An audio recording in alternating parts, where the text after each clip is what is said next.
नमो नमः। संक्षेप रामायणस्य व्याकरण अंशानाम् अध्ययनम् इत्यस्मिन् वर्गे सर्वेषां स्वागतमस्ति। प्रार्थनां कुर्मः। गुरुरेव गतिः गुरुमेव भजे गुरुणैव सहास्मि नमो गुरवे न गुरोः परमं शिशुरस्मि गुरोः मतिरस्ति गुरौ मम पाहि गुरो। कः श्लोकान् पठितुम् इच्छति? हस्तमुन्नयन्। नटराजन् महोदय। 29तः वा? आम्। तमेवं गुणसम्पन्नं रामं सत्यपराक्रमं ज्येष्ठगुणैर्युक्तं प्रियं दशरथसुतं प्रकृतीनां हितैर्युक्तं प्रकृतिः प्रियकाम्यया यौवराज्येन संयोक्तुम् ऐच्छत्प्रीत्या महीपतिः।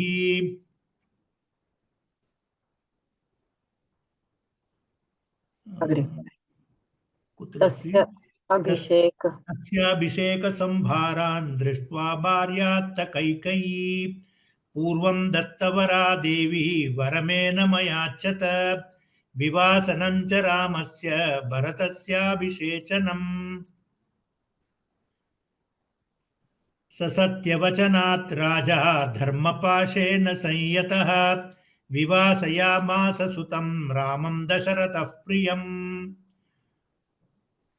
स जगामवनं वीरः प्रतिज्ञामनुपालयन्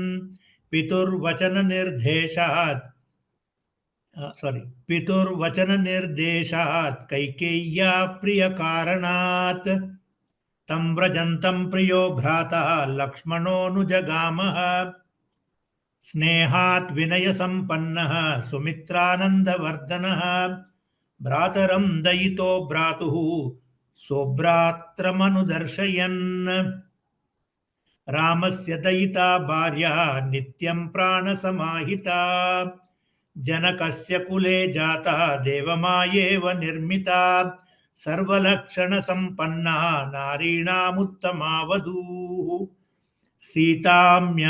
सीताप्यनुगता रामं शशिनं रोहिणी तत् यथा। उत्तमं, धन्यवादः महोदय। एकं धन्यवादः। केवलम् एकम् अस्ति तत्र, जगामः इति उक्तवान्, तत्र लक्ष्मणोऽनुजगाम इति एव। जगाम ह लक्ष्मणोऽनुजगाम ह अस्ति खलु तत्र? ह इति, अस्तु अस्तु, ह इति, तद् नास्ति, सत्यं, जगाम ह। धन्यवादः महोदय, बहु उत्तमम्। तर्हि एतावत्पर्यन्तम् अस्माभिः पौरेण अनुगतः दूरं पित्रा दशरथेन च शृङ्ग नास्ति, तत् अस्माभिः न दृष्टं। तस्मात् पूर्वं यद्वर्तते, रामस्य दयिता भार्या नित्यं प्राणसमाहिता जनकस्य कुले जाता देवमायेव निर्मिता सर्वलक्षणसम्पन्ना नारीणामुत्तमा वधूः सीताप्यनुगता रामं शशिनं रोहिणी यथा। एतावत्पर्यन्तम् अस्माभिः दृष्टं वर्तते। अधुना तस्य अग्रे पठामः। कः श्लोकः अस्ति, तस्य अन्वयः कः, तत्पश्चात् प्रत्येकस्य शब्दस्य व्याकरणचर्चा भवति। तस्य पश्चात् तत्र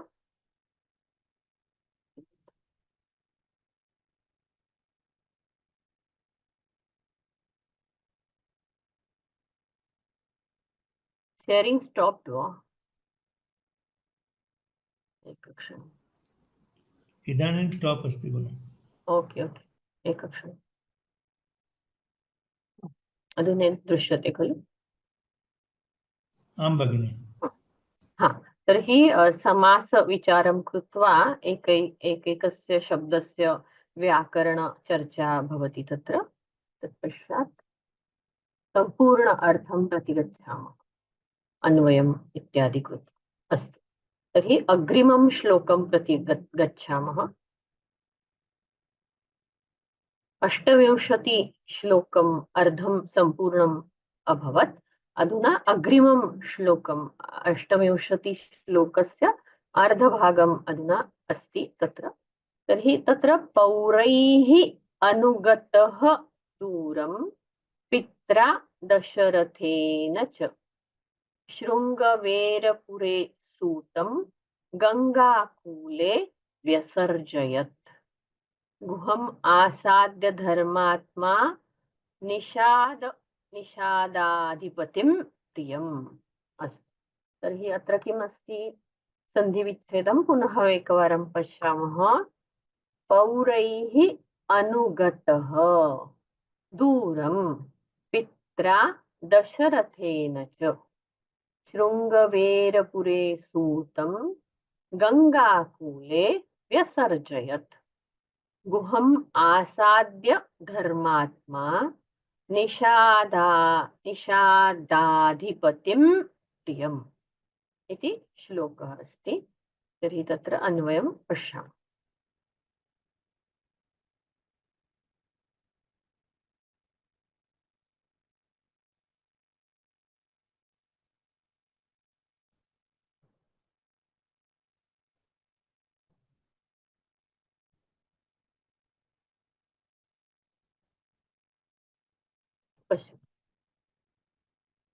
अत्र क्रियापदं किम् अस्ति? व्यसर्जयत् इति अस्ति। किमस्ति? पौरैः अनुगतः दूरं पित्रा दशरथेन च। पौरैः इत्यत्र तृतीया, अनुगतः प्रथमा अस्ति, दूरं पित्रा इति तृतीया, दशरथेन इति तृतीया। दूरम् इति अव्ययम् अस्ति, शृङ्गवेरपुरे इति सप्तमी अस्ति, सुतम् इति द्वितीया अस्ति, गङ्गाकूले इति सप्तमी अस्ति, व्यसर्जयत् इति तु क्रियापदमस्ति। तर्हि अस्मिन् श्लोके क्रियापदं किम् अस्ति? व्यसर्जयत्। व्यसर्जयत्, कः व्यसर्जयत्? रामः व्यसर्जयत्। तर्हि अत्र रामः इति पदं कुत्रापि दृश्यते वा? न दृश्यते, परन्तु सन्दर्भात् वयम् अवगन्तुं शक्नुमः। रामः व्यसर्जयत् इति, तत्र कर्ता अस्ति रामः इति। कीदृशः रामः? तर्हि अनुगतः रामः। अनुगतः रामः नाम केचन जनाः रामम् अनुगच्छन्ति। कैः अनुगतः रामः इति प्रश्नः यदा पृच्छामः तर्हि पौरैः अनुगतः रामः। पौरः नाम किं? पुरे ये वसन्ति ते पौरः, पुरवासिनः इति पौराः। पौरैः अनुगतः रामः व्यसर्जयत्। कं व्यसर्जयत्? सूतं व्यसर्जयत्। सूतं नाम किं? सारथिं व्यसर्जयत्। रथस्य यन्ता यत् वर्तते तं यन्तारं व्यसर्जयत्। रामः सूतं व्यसर्जयत्। कीदृशः रामः अस्ति? तर्हि अनुगतः रामः। कैः अनुगतः अस्ति? पौरैः अनुगतः रामः। पौरैः नाम पुरवासिनैः अनुगतैः, पुरवासिभिः अनुगतः रामः। तथा च केन अनुगतः रामः इति चेत् पित्रा, तस्य पिता दशरथ राजा यः अस्ति तेन अनुगतः रामः। पित्रा दशरथेन अनुगतः रामः। तर्हि रामः कीदृशः? अनुगतः रामः। केन? पित्रा दशरथेन। कैः? पौरैः इति। तर्हि रामः कीदृशः अस्ति? अस्मिन् श्लोके कः विशेषणं वर्तते तत्र? तर्हि गुहम् आसाद्य धर्मात्मा। धर्मात्मा इति एकं पदं प्रथमान्तम् अस्ति। तर्हि रामः इत्यस्य विशेषणं धर्मात्मा रामः सुतं व्यसर्जयत्।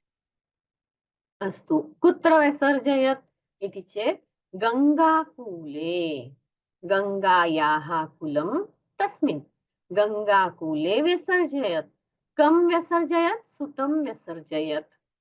अस्तु, तर्हि किं कृत्वा व्यसर्जयत्? तत्र किमपि अभवत्, तत्पश्चात् एव सः व्यसर्जयत्। तर्हि किं कृत्वा व्यसर्जयत् इति चेत् आसाद्य व्यसर्जयत्। आसाद्य व्यसर्जयत्। कम् आसाद्य? कस्मिन् प्रदेशे आसाद्य? तर्हि कम् आसाद्य इत्यस्य उत्तरम् अस्ति गुहम्। गुहं नाम किं? गुहः इति निषादानाम् अधिपतिः अस्ति। तं निषादाधिपतिं गुहम् आसाद्य सुतं व्यसर्जयत्। निषादाधिपतिं गुहम् आसाद्य। निषादानाम् अधिपतिः, निषादानां राजा, तस्य नाम किमस्ति? गुहः। तस्य द्वितीया गुहम् आसाद्य रामः सुतं व्यसर्जयत्। अस्तु, कुत्र गुहं प्राप्नोति रामः इति चेत् शृङ्गवेरपुरे। स्थानस्य प्रदेशस्य नाम अस्ति शृङ्गवेरपुरे। कुत्र इति चेत् शृङ्गवेरपुरे इत्यत्र निषादाधिपतिं प्रियं गुहम् आसाद्य सुतं व्यसर्जयत्। गुहं कीदृशं वर्तते? रामस्य प्रियम् अस्ति। तथा च कीदृशम् अस्ति? निषादानाम् अधिपतिः अस्ति। तं गुहं, प्रियं गुहम् आसाद्य सुतं व्यसर्जयत्। तर्हि अन्वयः सम्पूर्णं कथं भवति?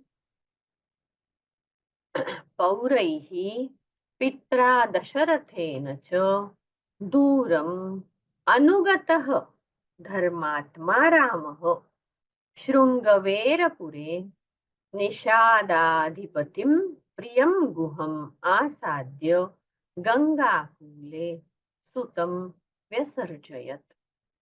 अस्तु, तर्हि एकैकस्य पदस्य व्याकरणं प्रति गच्छामः।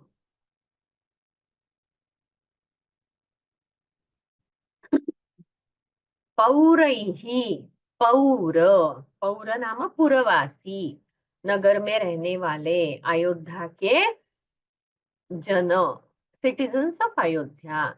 पौर इति नपुंसकलिंगे तस्य तृतीया बहुवचनम् अस्ति पौर, क्षम्यतां पुल्लिंगे अस्ति तस्य तृतीया बहुवचनं पौरैः। अनुगतः इत्यत्र अनुगत इति प्रातिपदिकं, तस्य पुल्लिंगे प्रथमा एकवचनं। दूरम् इति तु अव्ययं वर्तते। दूरं नाम दूर तक, अफार। ओके। पित्रा, पितृ इति प्रातिपदिकं, तस्य तृतीया पित्रा। दशरथेन, दशरथ इति अकारांत पुल्लिंगी प्रातिपदिकं, तस्य तृतीया एकवचन। दशरथ के द्वारा, उसके पिता दशरथ के द्वारा। च मतलब और, एंड, च इति अव्ययम्। शृङ्गवेरपुरे, शृङ्गवेरपुर इति नगरस्य नाम अस्ति शृङ्गवेरपुरे। शृङ्गवेरपुर नपुंसकलिङ्गे सप्तमी एकवचनान्तं पदम्। एट शृङ्गवेरपुर। सूतं, सूत अकारान्त पुल्लिङ्गि द्वितीया एकवचनं। गङ्गाकूले, गङ्गायाः कुलं गङ्गाकूलं। गङ्गाकूल इति नपुंसकलिङ्गी पदं वर्तते, प्रातिपदिकं वर्तते। तस्य सप्तमी एकवचनम् अस्ति गङ्गाकूले। गंगा नदी के तट पर, तीर पर, on the bank of Ganga. व्यसर्जयत् इत्यत्र वि उपसर्गपूर्वक सृज धातु तस्य निजन्त कर्तरी लङ्लकारः अस्ति। गुहम्, गुह इति पुल्लिङ्गे द्वितीया एकवचनं। गुह इति प्रातिपदिकं, तस्य पुल्लिङ्गे द्वितीया एकवचनं। गुहको। आसाद्य, आ उपसर्गपूर्वक सद धातोः ल्यवन्तव्यम् अस्ति आसाद्य इति। धर्मात्मा, धर्म ही जिसका आत्मा है, धर्मात्मन उस धर्मात्मन, इस प्रातिपदिक की पुल्लिंगी प्रथमा एक वचन है धर्मात्मा। निषादाधिपति, पति यहाँ पर निषादाधिपति यह प्रातिपदिक है, उसकी द्वितीय एक वचन निषादाधिपति। प्रियम, प्रिय अकारांत पुल्लिंगी प्रातिपदिक, उसकी द्वितीय एकवचनम है, मतलब अत्यंत प्रिय, बिलवेड। निषादाधिपति, द किंग ऑफ निषादास। धर्मात्मा is one who is very virtuous. आसाध्य मतलब पहुंचकर, मिलकर, वहां पर उन्हें मिलकर, ऐसा अर्थ हुआ। व्यसर्जयत मतलब उसे लौटा दिया, उसे वापस जाने के लिए कहा, किसे? सुतम, सूत को। तो अर्थ कैसा हुआ? फिर से एक बार देखिए, अन्वय के साथ हम अर्थ देखते हैं। पौरैहि पित्रा दशरथेन, पौर मतलब नगरवासी, और पिता दशरथ, इनके द्वारा अनुगमन किया हुआ धर्मात्मा ऐसा राम, दूर तक अनुगमन किया हुआ धर्मात्मा ऐसे राम, श्रृंगवेरपुर, निषादों के राजा प्रिय गुह को मिलकर, गंगा के तट पर सूत को लौटा दिया। अस्तु, हिंदी में अनुवाद देखते हैं। वनगमन के समय पुरवासियों एवं पिता दशरथ के द्वारा बहुत दूर तक राम का अनुसरण किया गया धर्मात्मा राम ने श्रृंगवेरपुर में निषादों के राजा तथा अत्यंत प्रिय गुह को पाकर समीपस्थ गंगा तट पर सूत को छोड़ दिया। वहां से उसे लौटा दिया, नगर में वापस जाओ ऐसा कह दिया। जैसे वहां पर गुह राजा ने उन्हें आगे ले जाना था, इसलिए। अस्तु, तर्हि अत्र प्रथमम् अनुगतः नाम पीछे गया हुआ, अनुसरण किया हुआ। शृंगवेरपुरे, शृंगवेरम नाम पुरम तस्मिन्, यहाँ पर कर्मधारय समास है। शृंगवेर यह पुर का नाम है। शृंगवेरम नाम पुरम इति कर्मधारय समासः। पुरे इति सप्तमी, अतः तस्मिन्। तर्हि समास विग्रहः कथं भवति? शृंगवेरम नाम पुरम तस्मिन् शृंगवेरपुरे इति कर्मधारय समासः। गंगा कूले, गंगा इति नद्याः नाम अस्ति, कूले नाम तटे, तर्हि अत्र समासः कथं भवति? गंगायाः कुलं, गंगाकुलं तस्मिन्, गंगाकुले, गंगायाः कुलं तस्मिन् नाम गंगाकुले। षष्ठी तत्पुरुष समास अस्ति। गंगा का तट, गंगा का कूल। आसाध्य यहाँ पर आ और सद धातु है। धर्मात्मा, यहाँ पर क्या समास है? धर्मः एव आत्मा, धर्मः आत्मा यस्य सः, धर्म ही जिसका आत्मा है वह धर्मात्मा। कः है, कः अस्ति धर्मात्मा? रामः, धर्मात्मा रामः, धर्मः आत्मा यस्य सः, बहुव्रीहि समासः वर्तते। निषादाधिपतिम्, निषादानाम् अधिपतिः, निषादाधिपतिः तम्, पतिम् इत्यत्र द्वितीया अस्ति इति कृत्वा तम् इति योजनीयम्। निषादानाम् अधिपतिः, निषादाधिपतिः तम्।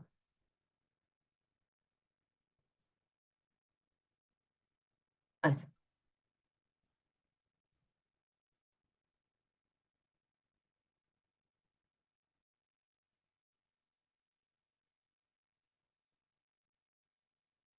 अत्र सीतापि अनुगता रामं शशिनं रोहिणी यथा इति अस्माभिः गते वर्गे एव दृष्टं।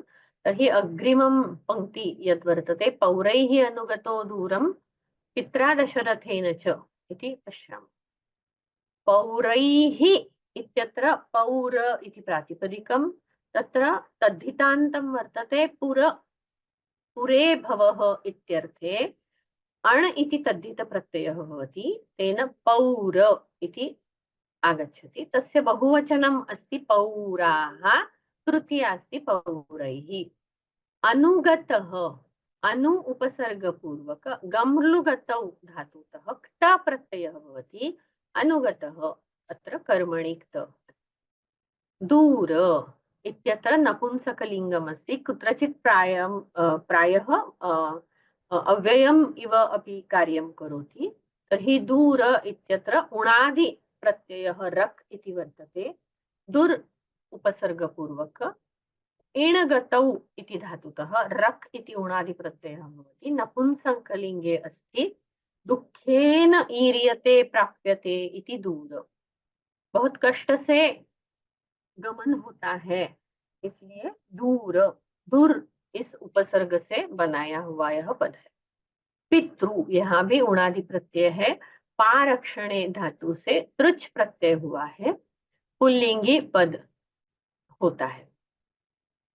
दशरथ, हमने गत वर्ग में भी देखा है, दशरथ एक सामासिक पद है। दशसु दिक्षु गतः रथः यस्य सः। तर्हि दशन इति संख्यावाचकपदं वर्तते। दशन इत्यत्र उणादि प्रत्ययः अस्ति, कनिन् इति। दशि भाषायाम उससे, इस धातु से कनिन् प्रत्यय हुआ है। यह कनिन् प्रत्यय उणादि प्रत्यय है। यह विशेष्य निघ्न, मतलब तीनों लिंगों में इसके रूप बनते हैं। रथ, रथ नामक तत्र अपि उणादि प्रत्ययः अस्ति। क्थन् इति उणादि प्रत्ययः। रमुक्रीडायां योगक्थन् इति उणादि प्रत्ययः भवति। पुल्लिङ्गे एव एतत् पदम् आगच्छति। शृङ्गवेरपुरे सुतं गङ्गाकूले विसर्जयत् गुहमासाद्य धर्मात्मा निषादाधिपतिं प्रियम। अभी इसके व्युत्पत्ति, इसकी इन पदों की व्युत्पत्ति देखते हैं। शृङ्गवेरपुरे इत्यत्र शृङ्गवेर इति नाम अस्ति, स्थानस्य नाम अस्ति। पुर इत्यत्र पुर अग्रगमने इति धातुतः क इति प्रत्ययः भवति। कृदन्त प्रत्ययः अस्ति, नपुंसकलिङ्गे पदं भवति। सूत इत्यत्र षु प्रेरणे, इससे क्त यह कृदंत प्रत्यय बना हुआ है और यह विशेष्य निघ्नः बन जाता है। कर्तरि क्त, कर्तरि अर्थे क्त प्रत्ययः अस्ति। कूल, कूल इत्यत्र कूल अवरणे इत्यस्मात् क इति प्रत्ययः भवति। कूलति, आवृणोति प्रवाहम् इति कूल। कृदंत प्रत्यय है क, यह नपुंसकलिंगी पद बनता है। गुह, गुह गुह संवरणे, इससे क प्रत्यय बनाकर गुह यह पद बनता है। गुहति रक्षति पाल्यति इति अर्थः। वह जो निषादों का रक्षण करता है, इसलिए वहां पर गुह संवरणे धातु से क यह कृदंत प्रत्यय बनकर पुल्लिंगी रूप बन जाता है। आसाद्य, यहाँ पर आ योग शद पद्यर्थे धातु से ल्यप प्रत्यय बना है और अव्यय बन जाता है। ल्यप यह कृदंत प्रत्यय है। आसाद्य मतलब मिलकर। आत्मन, आत्मन उणादि प्रत्ययांत शब्द है। मनिन यह उणादि प्रत्यय बना है। अत सातत्य गमने इस धातु से मनिन प्रत्यय है, यहाँ पर पुल्लिंगी शब्द बन जाता है। निषाद, नि उपसर्ग पूर्वक शर्लु विशरण वसानेषु इति अर्थे घञ् प्रत्ययः भवति। निषेधति पापम् अस्मिन् इति घञ्। निषाद, घञ् प्रत्यय कृदंत प्रत्यय है। अधिपति, अधिपति यहाँ पर यह जो पति शब्द है, वहां पर अधि उपसर्ग पूर्वक पा धातु से डति यह उणादि प्रत्यय लगता है और पुल्लिंगी पद निर्माण होता है। अधिपाति नाम रक्षति, यह अधिपाति रक्षति, सह अधिपति। प्रिय, यह शब्द हमने प्रायः बहुत बार देखा है। प्रिय तर्पणे कांत उच्च, इस धातु से क प्रत्यय बना हुआ है। प्रीणाति इति प्रियः, यह क प्रत्यय जो है वह कृदंत प्रत्यय है और विशेष्य निघ्न होता है। अस्तु, तर्हि एतावत्पर्यन्तम् अस्माभिः तत्र कानिचन क्रियापदानि दृष्टानि, परन्तु तस्य कोष्टकं न पठितवन्तः इति कृत्वा अद्य कोष्टकस्य पठनं कुर्मः। जगाम, अनुजगाम, व्यसर्जयत्, एतानि क्रियापदानि अस्माभिः दृष्टानि, तर्हि तस्य पठनं कुर्मः। एकक्षणम्।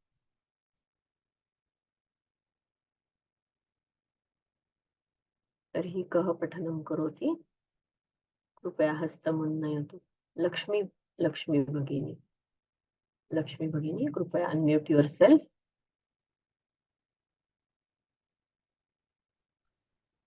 राम राम भगिनी। राम राम, एकक्षणम्। अहं जगाम इति अस्ति, कः लकारः? तत्र लिट् लकारः अस्ति, तर्हि पठतु। लिट् लकारः, कर्तरि लिट् लकारः परस्मैपदम्। जग्मतुः, जगाम, जगाम, जगाम, जग्मतुः, जग्मुः। जगन्त, जगमित, जग्मतुः, जग्म। जगम, जगाम, जग्मिव, जग्मिम। पुनः एकवारं वदतु।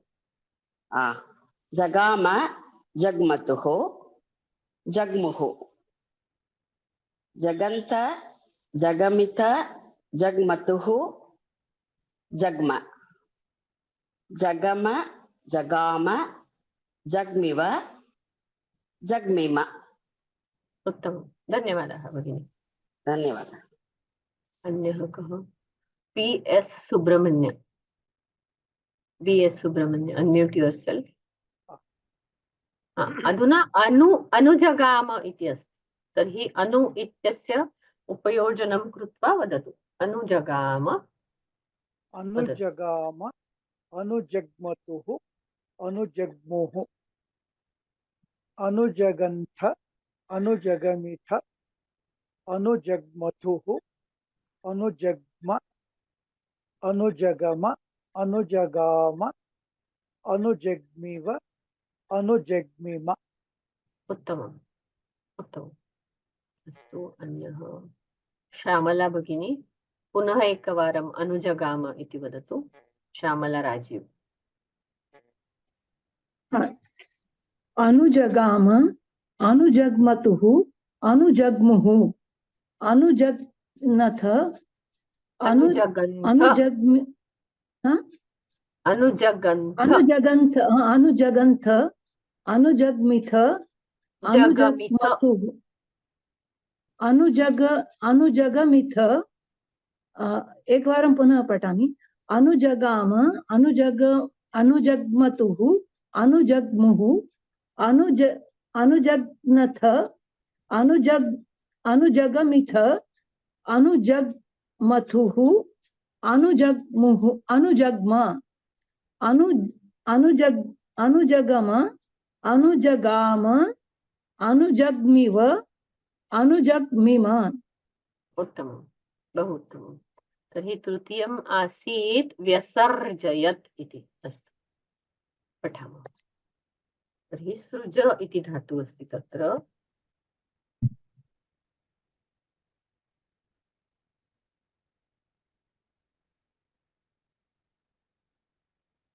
तस्य निजन्तम् अस्ति, तत्र व्यसर्जयत् इति लङ् लकारः।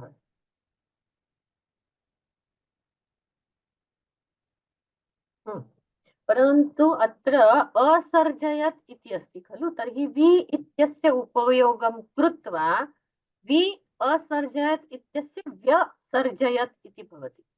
तर्हि प्रथमम् असर्जयत् इति पठतु, तस्मात् पश्चात् अन्यः कः अपि व्यसर्जयत् इति पठति।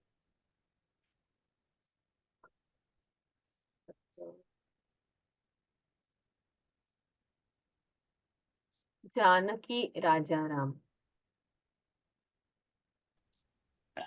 नमस्ते भगिनी। नमस्ते। सृज धातु निजन्ते कर्तरि लङ्लकार। लङ्लकार। असर्जयत् असर्जयत् असर्जयताम् असर्जयन् असर्जयः असर्जयतम् असर्जयत असर्जयम् असर्जयाव असर्जयाम। उत्तमं, बहु उत्तमं। Gitender ji, next class, next.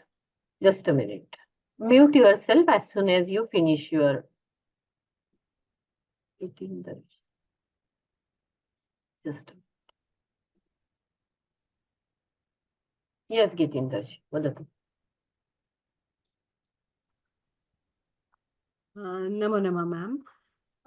I have to read asarjayat, na? No, vyasarjayat. Vyasarjayat. Okay. So,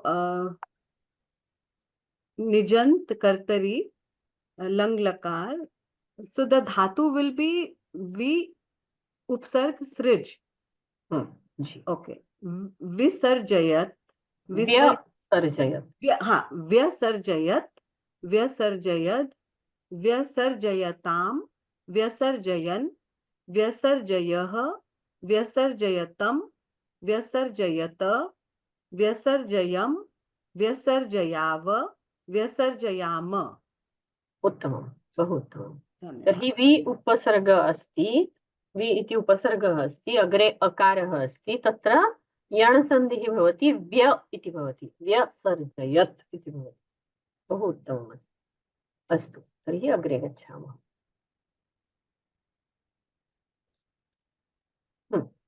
तर्हि अस्माभिः किं दृष्टं, पुनः एकवारं पठामः। तत्र पौरैः अनुगतः दूरं पित्रा दशरथेन च शृङ्गवेरपुरे सूतं गङ्गाकूले व्यसर्जयत्।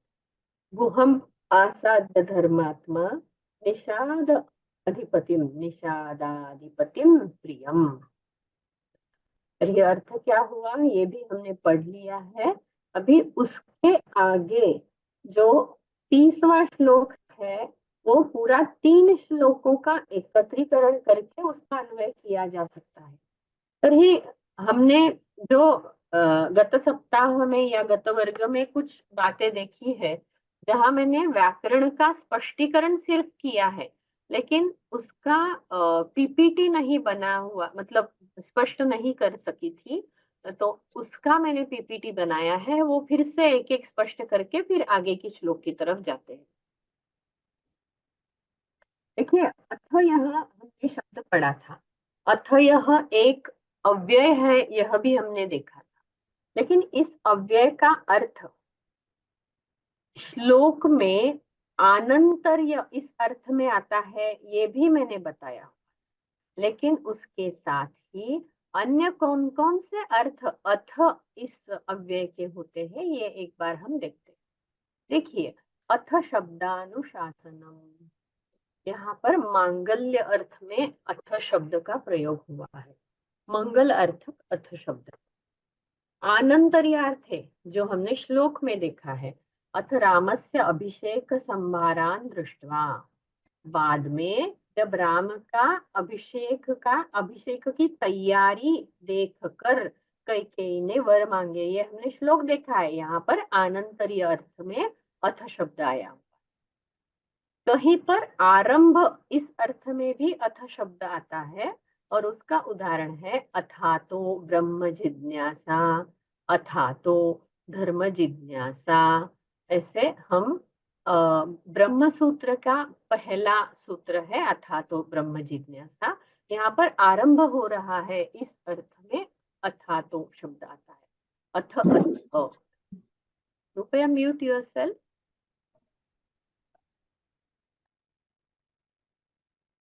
Thank you.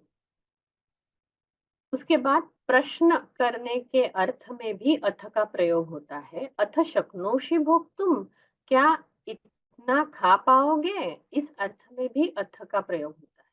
और कार्त्स्न्य मतलब सब एक साथ करके किसी चीज को जब कहा जाता है तभी तब भी अथ का प्रयोग होता है। अथ परस्मै पदम मतलब परस्मै पद के बारे में आगे कहा जाएगा एकत्रित करके। तो वहां पर कार्त्स्न्य मतलब एकत्र करना, सबको एक साथ करना, इसलिए कार्त्स्न्य अर्थ में भी अथ का प्रयोग होता है। तो हमने क्या देखा? अथ के मंगलार्थ, आनंतर्यार्थ, आरंभार्थ, आरंभार्थ और प्रश्नार्थ और कार्त्स्न्य यह अर्थ। अभी एक बार मैंने आपको कहा था, श्लोक था पूर्वम दत्तवरा देवी वरम एनम अयाचतो विवासनम च रामस्य भरतस्य अभिषेचनम। यहाँ पे एनम यह जो पद आया है वहां अन्वादेश है, ऐसा मैंने सिर्फ उल्लेख किया था। लेकिन अन्वादेश मतलब क्या होता है? अन्वादेश मतलब आदेश मतलब कुछ कहना, और अन्वादेश का अर्थ होता है फिर से कहना। लेकिन किसके बारे में कहना? जिसका प्रतिपादन पहले किया जा चुका है उसका अगर फिर से प्रतिपादन करना है तो उसे अनुवादेश कहते हैं। देखिए, हमें 22वें श्लोक से पहले दशरथ राजा कौन है यह पता चला है, जो अपने पुत्र का राज्याभिषेक, राम का ज्येष्ठ पुत्र का, श्रेष्ठ पुत्र का राज्याभिषेक करना चाहते थे, ऐसे दशरथ। तो दशरथ के बारे में फिर से बताया जा रहा है, फिर से प्रतिपादन हो रहा है, इसलिए यहाँ पर उसे अन्वादेश कहते हैं। लेकिन ये अन्वादेश कहाँ कहाँ पर होता है? अभी दो ही उदाहरण के तौर पर ले लूंगी, एतद और इदम। इन दोनों में ए न ऐसा आदेश होता है, लेकिन कहाँ कहाँ पर होता है? देखिए, द्वितीया के सभी वचनों में, द्वितीया एक वचन, द्विवचन और बहुवचन, तृतीया एक वचन में और षष्ठी द्विवचन और सप्तमी द्विवचन यहाँ पर होता है। एक अक्षरम यहाँ पे षष्ठी द्वितीया और षष्ठी तृतीया इति लिखितम, क्षम्यतां तत्र सप्तमी द्वितीया इति भवेत्, समीकरोमि अहम्, मैं उसको दुरुस्त करूंगी।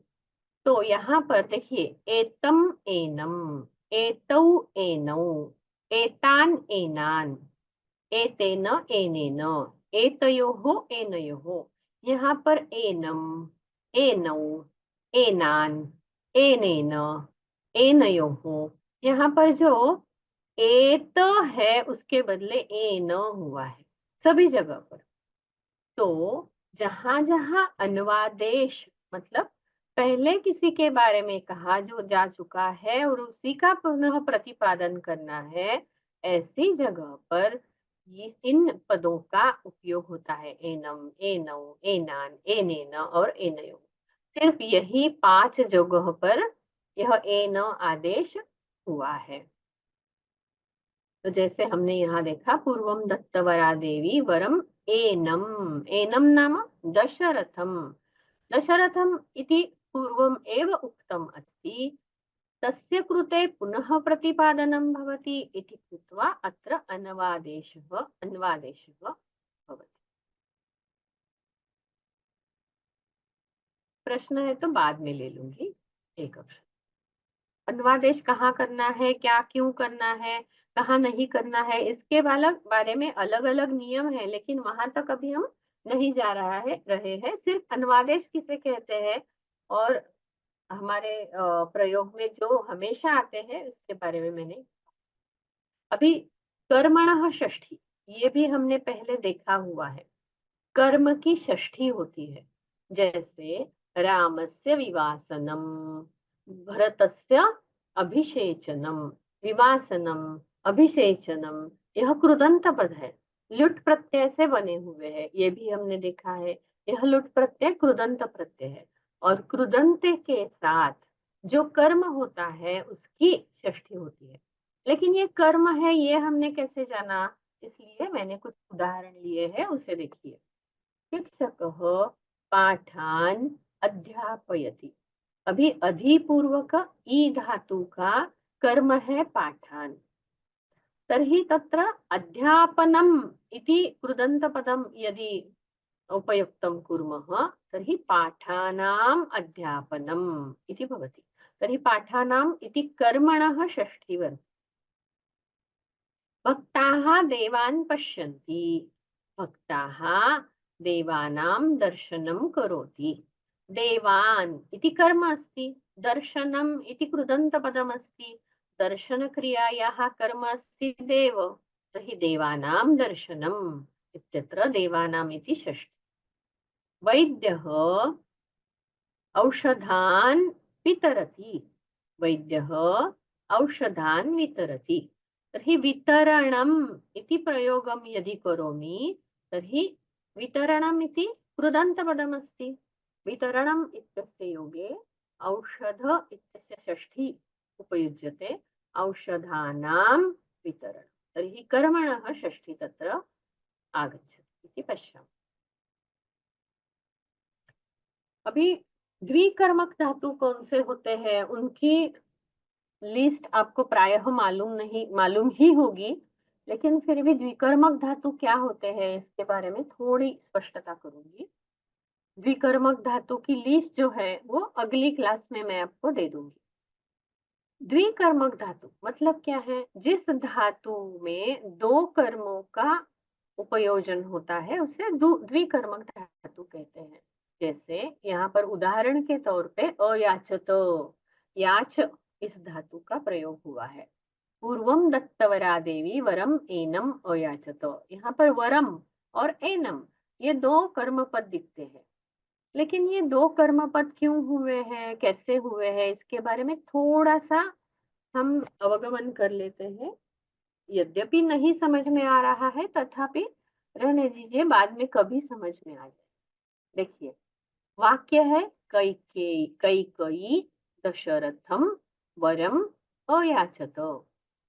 यहाँ पर दशरथम और वरम ये दो कर्मपद है, याच धातु है। इसका प्रधान कर्म क्या है? प्रधान कर्म है वरम। क्या मांग रहे हैं? तो वर मांग रही है, कैकेयी दशरथ से वर मांग रही है।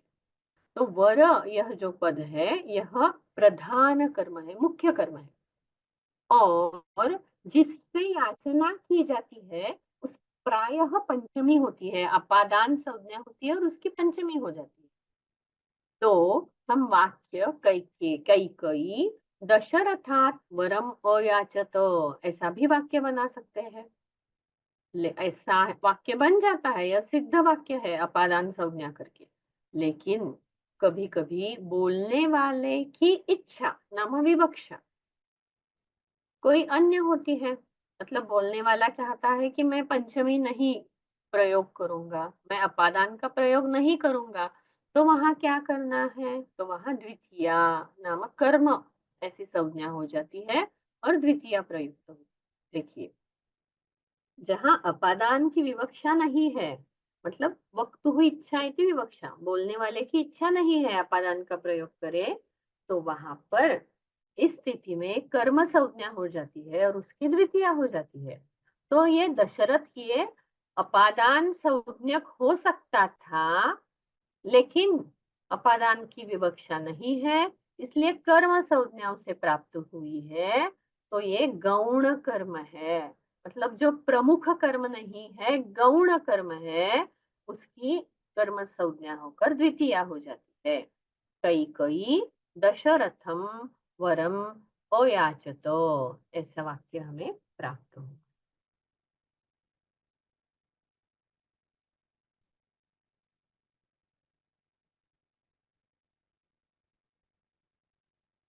अभी तक कुछ प्रश्न है क्या? जरा देख लो। सातत्यगमनम इत्युक्ते कः अर्थः? सातत्यगमनम अभी यहाँ आया कहाँ है शंकरी जी? अभी तक मैंने सातत्यगमन के बारे में कहाँ पढ़ा है, मुझे नहीं याद। कृपया स्पष्ट करें शंकरी जी, कहाँ पे है सातत्यगमनम? अभी तक हमने पढ़ा है क्या? अगर है तो मुझे तो याद नहीं है, लेकिन इसका अन्वय करते हुए हमने कुछ अलग पद देखे हैं क्या, ये देखते हैं।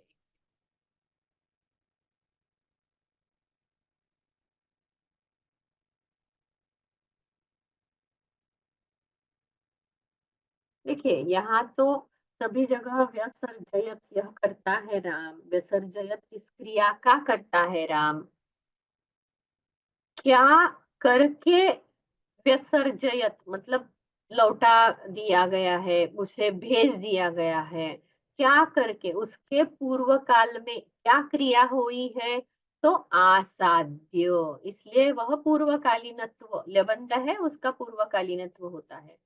कहाँ पर, यहाँ पर अधिकरण है और प्रदेश बताया जा रहा है, इसलिए देशाधिकरण है। और सुतम यह कर्म है, ये तो हमने देख लिया। और राम के विशेषण है अनुगत और धर्मात्। आसाध्य इस धातु आ उपसर्ग पूर्वक सद का कर्म होता है, कर्म है यहाँ पर गुहम। और कहाँ मिले गुह राजा, तो श्रृंगवेरपुर, यहाँ भी देशाधिकरण। अनुगत कौन, किसने अनुगमन किया है, कर्ता कौन है, पौरैहि अनुगत। यहाँ पर कर्मणि वाच्य प्रयोग है, पौरैहि अनुगतः रामः, रामः पौरैहि अनुगतः इति तत्र वाक्यं वर्तते। तथा च पित्रा दशरथेन अनुगतः रामः, अत्रापि कर्ता अस्ति।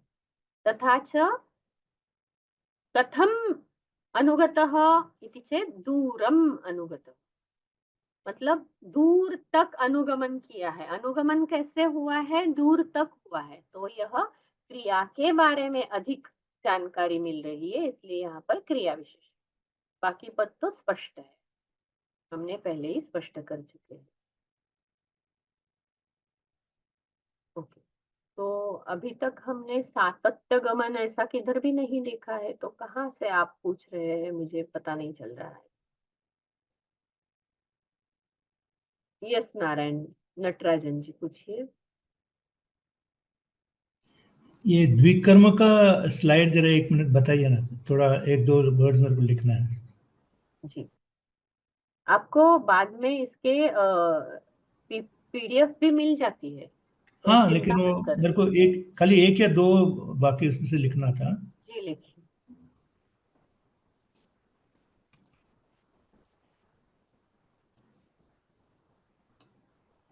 इसके बाद वाला एक है ना, नहीं, इतना ही है। इतना ही है। हम्म। ओके।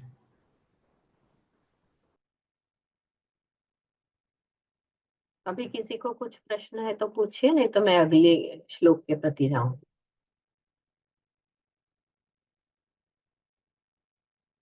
हस्तमुन्नयन।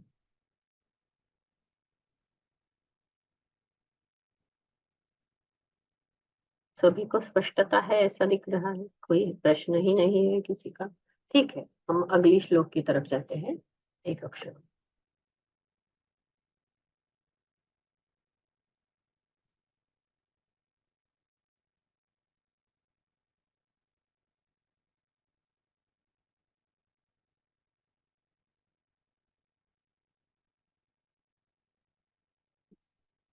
तेन सहितो रामो लक्ष्मणेन च सीतया ते वनेन गनं गत्वा नदीस्तीर्त्वा बहूदकाः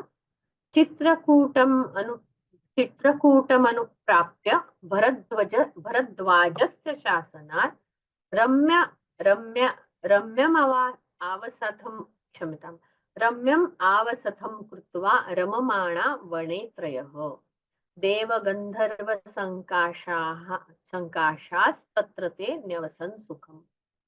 तो अभी यहाँ पर संधि विच्छेद करते हैं, पद विच्छेद करते हैं। गुहेन सहितः रामः, गुहेन सहितः रामः, विसर्ग का ओकार हुआ है। लक्ष्मणेन च सीतया ते वनेन वनं गत्वा नदीः तीर्त्वा बहूदकाः चित्रकूटम् अनुप्राप्य भरद्वाजस्य शासनात् रम्यम् आवसथं कृत्वा रममाणाः वने त्रयः। देव गंधर्व संकाशाः तत्र ते न्यवसन् सुखम। अभी इसका अन्वय देखते हैं।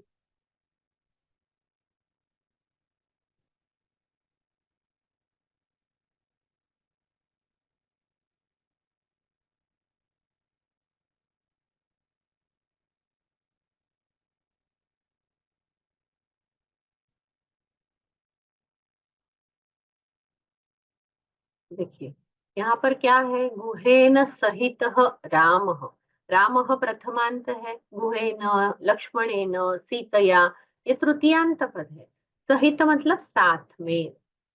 ते वनेन वनम गत्वा, यहाँ पर ते प्रथमा बहुवचन है, वनेन तृतीया है, वनम गत्वा गम धातु का कर्म वनम है।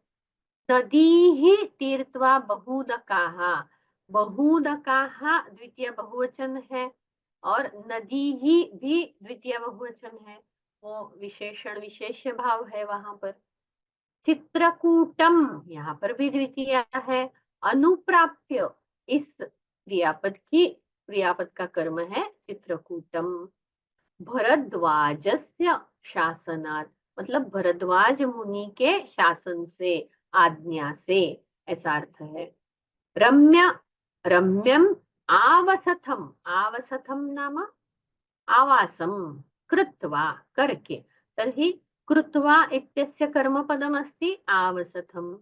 रममाणः यह भी प्रथमांत है। वने मतलब वन में, त्रयः ये भी प्रथमांत है।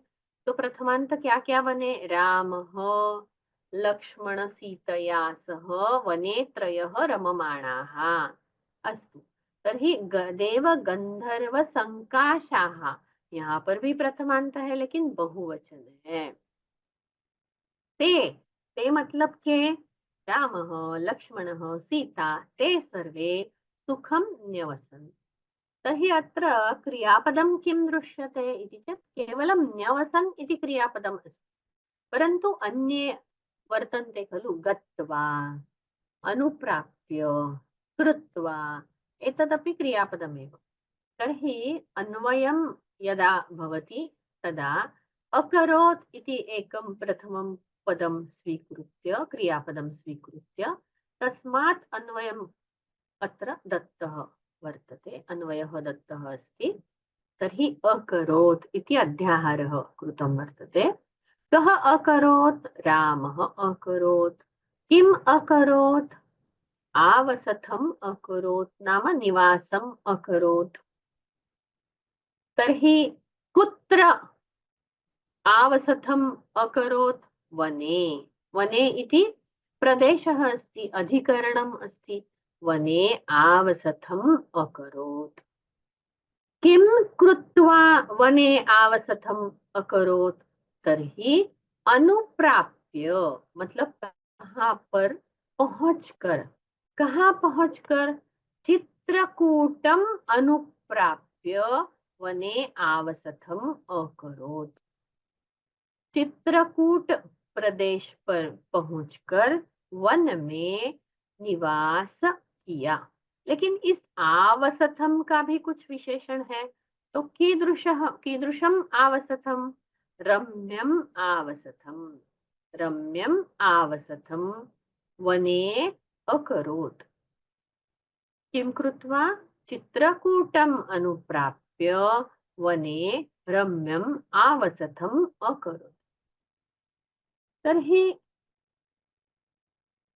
अनुप्राप्य, परन्तु कस्मात् कारणात् अनुप्राप्य, केन उक्तं तत्र गन्तव्यं, तत्र निवासं कर्तव्यम् इति चेत् भरद्वाजस्य शासनात्, भरद्वाज मुनिना तत्र आज्ञा कृता वर्तते। भरद्वाजस्य शासनात्, शासनं नाम आज्ञया, शासनात् अनुप्राप्य वने आवसथं कृतम्। कुत्र अनुप्राप्य, चित्रकूटम् अनुप्राप्य। तर्हि भरद्वाजस्य शासनात् चित्रकूटम् अनुप्राप्य वने रम्यम् आवसथम् अकरोत्। चित्रकूटम् इति अनुप्राप्य इत्यस्य कर्मपदमस्ति। चित्रकूट पहुंचकर भरद्वाज मुनि की आज्ञा से वन में रम्य ऐसा आवास निवास निर्माण कर लिया। लेकिन चित्रकूट में राम कैसे पहुंचे? किम कृत्वा तत्र अनुप्राप्नोति इति चेत् गत्वा, कुत्र गत्वा? वनं गत्वा। कीदृशं वनं? केन वनं? केन करणेन तत्र वनं गच्छति? वनेन वनं गच्छति। नाम एकं वनं यदा एकस्मात् वनात् द्वितीयं वनं प्रति गच्छति। वनेन वनम्, अत्र वनेन इति करणम् अस्ति। तर्हि वनरूपी करणेन सः रामः अन्यं वनं प्रति गच्छति। तर्हि वनेन इत्यत्र करणम् अस्ति, साधनम् अस्ति। अन्यस्मिन् वनं अन्यत् वनं तत्र प्राप्नोति। तर्हि रामः वनेन वनं गत्वा चित्रकूटम् अनुप्राप्य रम्यम् आवसथं वने अकरोत्। परन्तु तथापि कथं गच्छति सः? पद्भ्यां गच्छति इति तु सत्यं, परन्तु मध्ये केचन नद्यः अपि सन्ति। तर्हि नदीः तीर्त्वा, एका नदी वर्तते वा? नदीं तीर्त्वा इति नास्ति, नदीः तीर्त्वा नाम बहुवचने वर्तते नदीः इति। नाम नैकेषां नदीनां तरणं कृत्वा, नदीः तीर्त्वा। कीदृशाः नदीः तत्र? बहूदकाः, नाम तत्र जलम् आधिक्येन भवति, प्राचुर्येण भवति।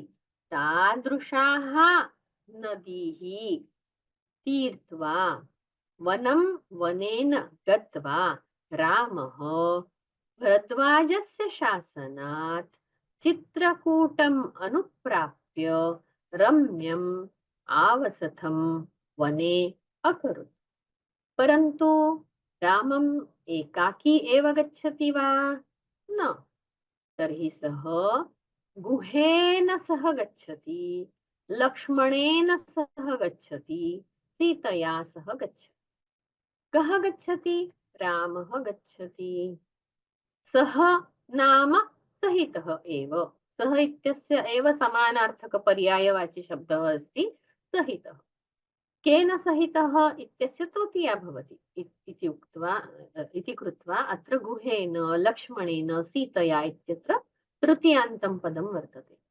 गुहेन सह सहितः, लक्ष्मणेन सह सहितः, सीतया सह नाम सहितः।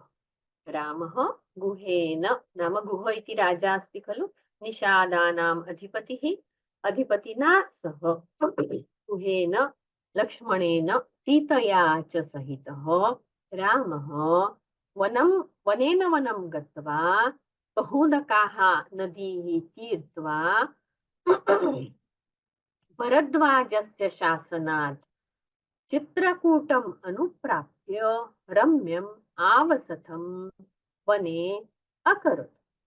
अधुना अस्माकं श्लोके तु अकरोत् इति नास्ति, आवसथं कृत्वा इति अस्ति। तर्हि कृत्वा, किं कृत्वा इति अग्रे पश्यामः।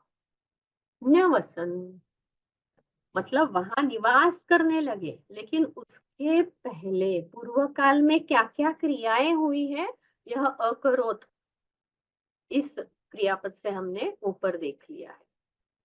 अभी राम, सीता और लक्ष्मण वन में निवास करने लगे। न्यवसन निवास करने लगे। कौन निवास करने लगे? ते नाम के रामः, लक्ष्मणः, सीता च।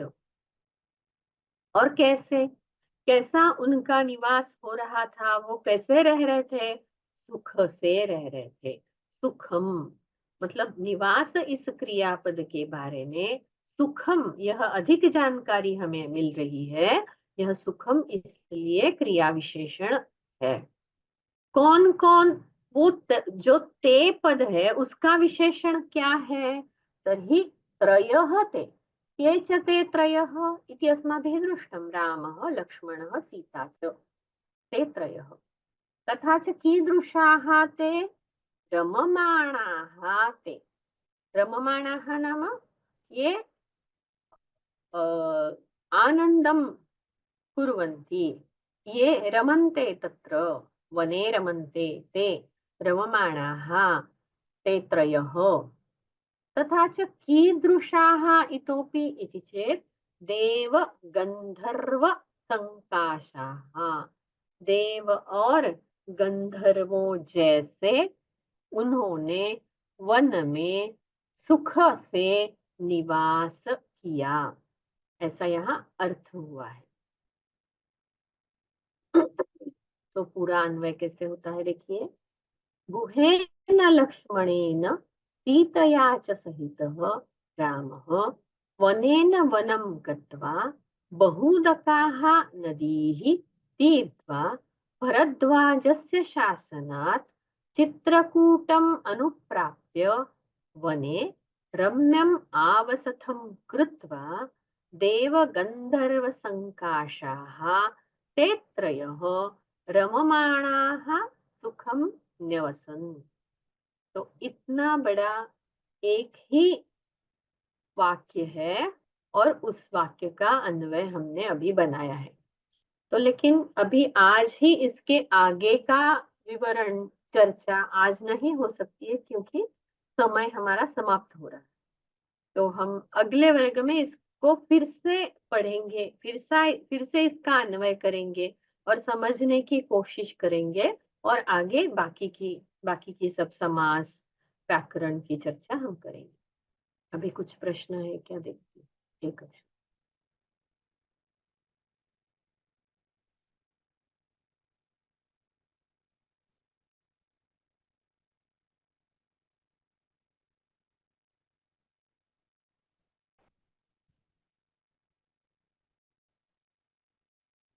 Okay, mike not available. अस्तु। धर्मात्मा अत सातत्यगमने धातु प्रत्ययः अस्ति खलु, तत्र लिखितं वर्तते। अस्तु, पुनः एकवारं पश्यामः। देखिए,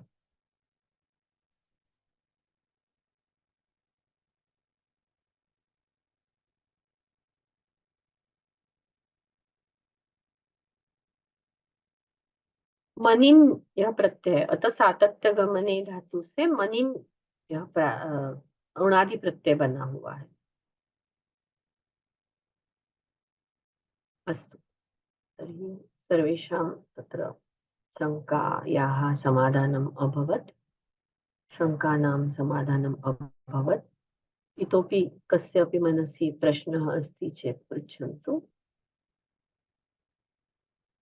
अविनाश जी पूछिए।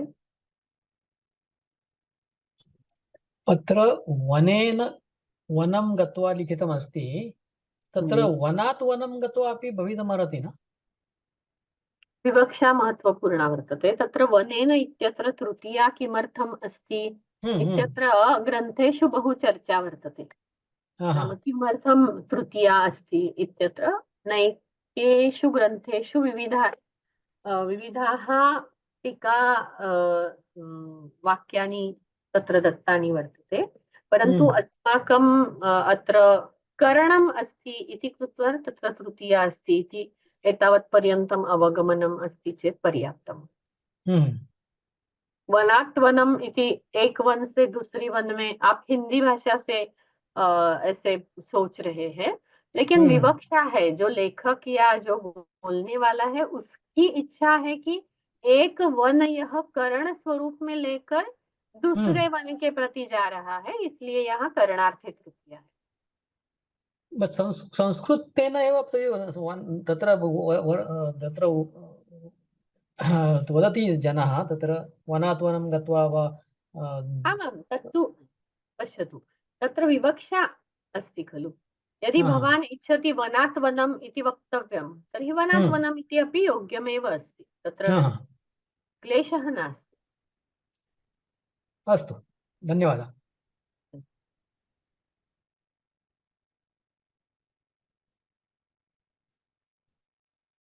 प्रायः प्रश्नाः न सन्ति इति मत्वा प्रार्थनां कुर्मः।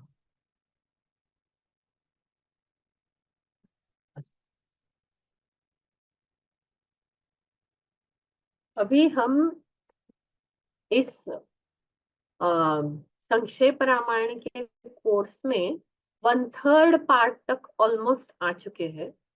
तो इसके ऊपर पहले भी बताया जा चुका है, एक प्रोजेक्ट करना है। तो ये प्रोजेक्ट बहुत सिंपल है, उसमें कुछ ज्यादा आपको परेशानी नहीं होगी। ऐसा प्रोजेक्ट करना है जिनके पास टेक्नोलॉजी की सुविधा नहीं है, वो विदाउट टेक्नोलॉजी भी अपने पुस्तक और या वही में या फिर कॉपी में ऐसा लिख सकेंगे, ऐसा प्रोजेक्ट करना है। तो उसके बारे में अगले वर्ग में मैं अधिक विस्तार से या फिर ग्रुप में अधिक विस्तार से बताऊंगी और इसकी ईमेल द्वारा भी सूचना आपको मिल जाएगी। बहुत सिंपल प्रोजेक्ट है, लेकिन आपको उसमें अपना अध्ययन जो अभी तक हुआ है और आगे होगा उसका प्रयोग वहां पर एप्लीकेशन करके वह प्रोजेक्ट करना है।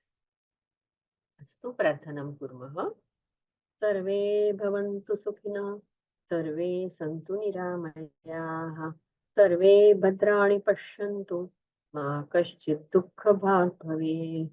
ॐ शान्ति शान्ति शान्तिः। धन्यवादाः। धन्यवादः महोदय। धन्यवादाः। ये गणे यत् गण अस्ति वा? हाँ, वाट्साप् गण अस्ति। हाँ, तर्हि अहं तत्र नास्मि महोदय। अहं मीन्स् योजयितुं न शक्नोमि। कोर्स पेज अस्ति खलु, तत्र लिंक अस्ति बुलेटिन् इत्यत्र। अहं बहुवारम् अहं प्रयत्नं कृतवती, परन्तु न ईमेल सेंड करोतु। ईमेल अपि कृतवती, तर्हि रिटर्न् मीन्स् रिटर्न् आगतम्। किमर्थम्? अस्तु, तर्हि किं कर्तव्यम्?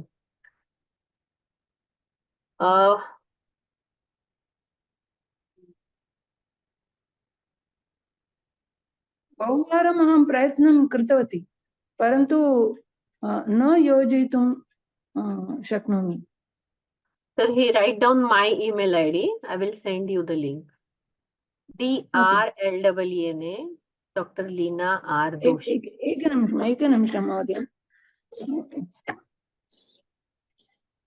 वदतु। DRLWNA